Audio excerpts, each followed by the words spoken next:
আমাদের গাঙ্গোপাড়ার মোড় primary school দেখেন ডুবে গেছে।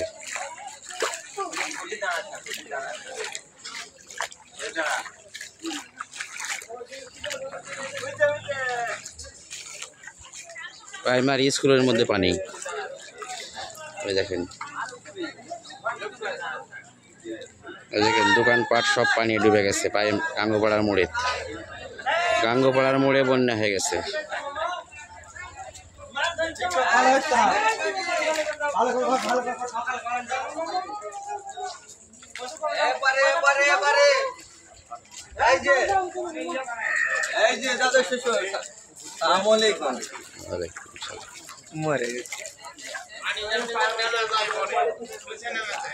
গা ভিজা আলাদা